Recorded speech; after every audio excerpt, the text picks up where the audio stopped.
Hello and welcome. My name is Melissa Galasso, and I'm excited to be with you today to talk about a new ASU, ASU 2020-05, and it addresses two ASC topics, Topic 606 and Topic 842.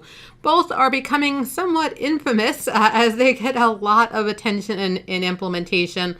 However, both of them majorly impacted, obviously, by COVID, and so FASB was responsive to that.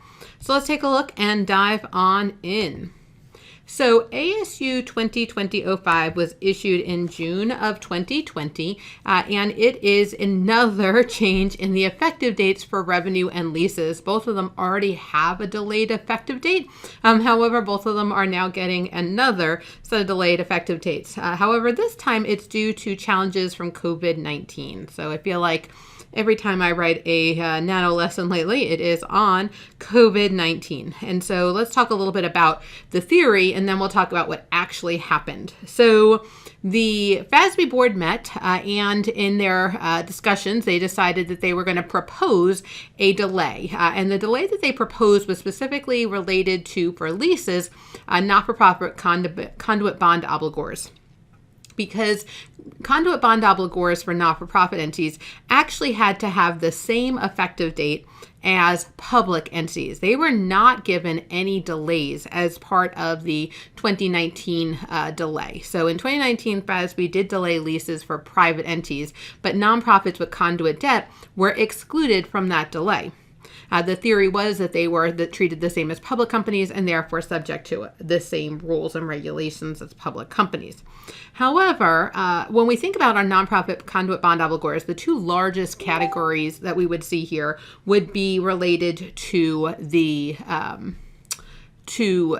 hospitals and to educational institutions, in particular colleges and universities. However, some K-12 schools that are private would also have conduit debt, especially some of the Catholic schools out there.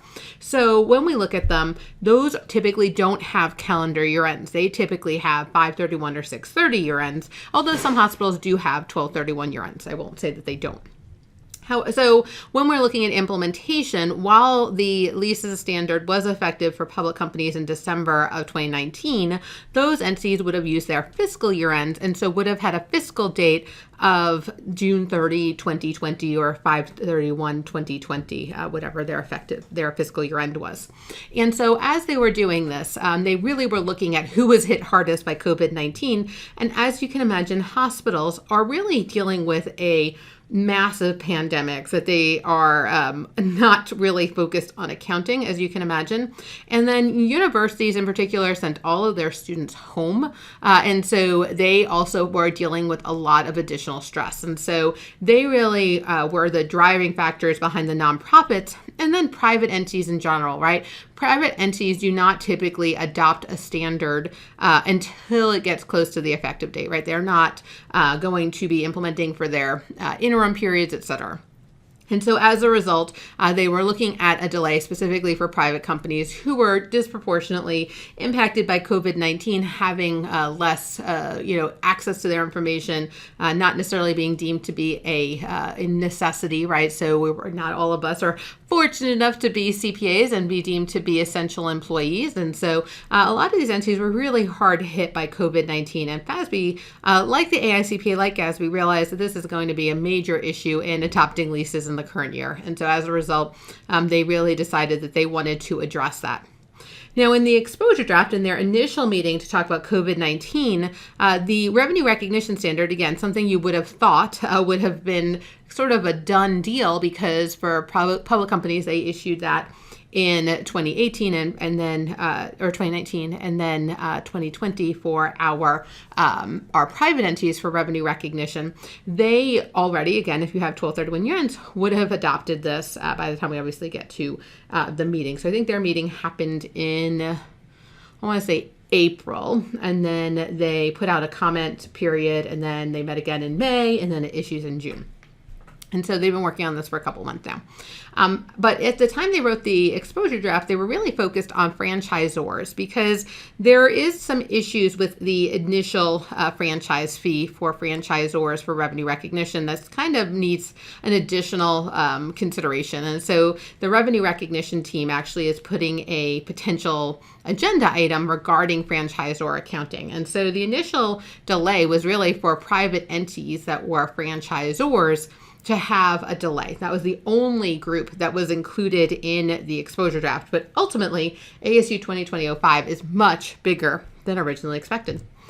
So let's talk about leases. It does defer the effective date of leases for 1 year for private entities and all not-for-profit entities. So for entities that are in that all other, which would include nonprofits without conduit debt, that would now be effective for fiscal years beginning after December 15, 2021, which would be calendar 2022, right? So pushing that out quite a bit. So instead of being effective for right now, we have a little bit of a breathing room.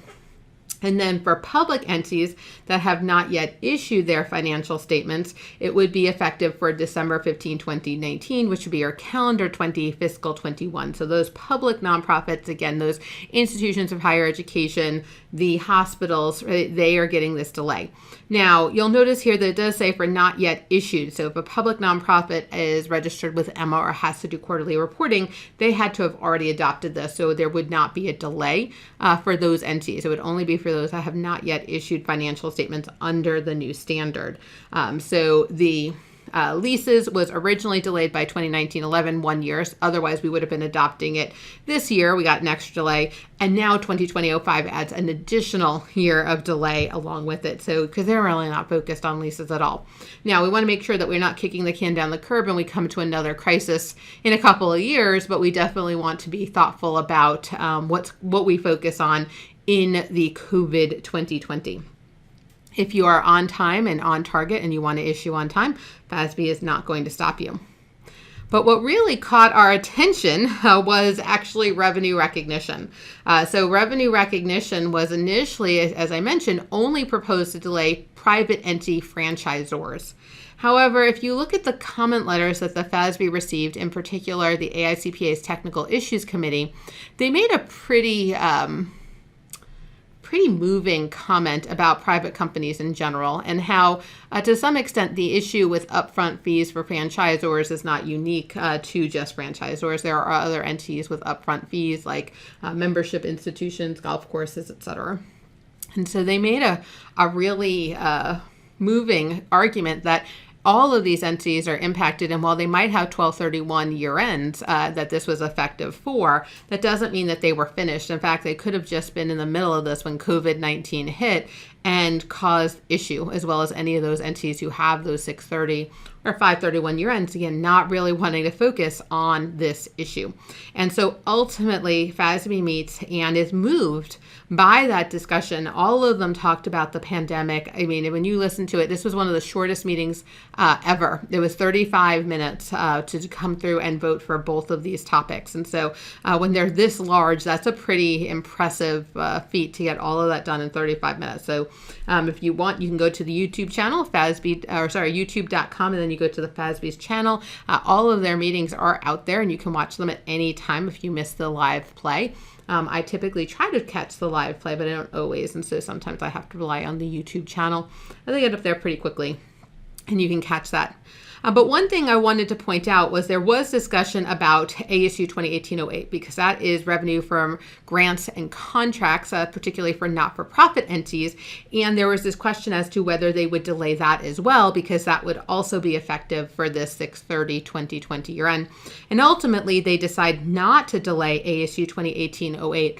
And the number one reason is that 2018-08 really gives us the accounting for CARES Act money, right? How to handle PPP loans when they're forgiven, right? They meet the definition of a contribution because cancellation of debt is a contribution.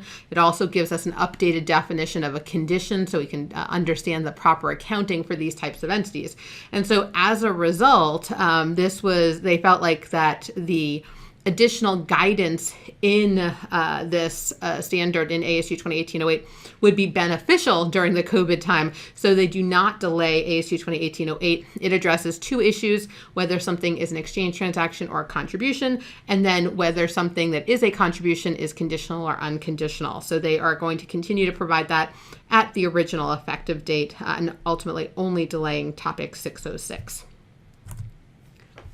All right, so that's a wrap. We covered a lot of material. This was a great standard for private entities as well as nonprofit conduit bond obligors. So grateful for you guys joining me, and I hope to see you on a future Nano Learning. Have a great day, guys. Bye-bye.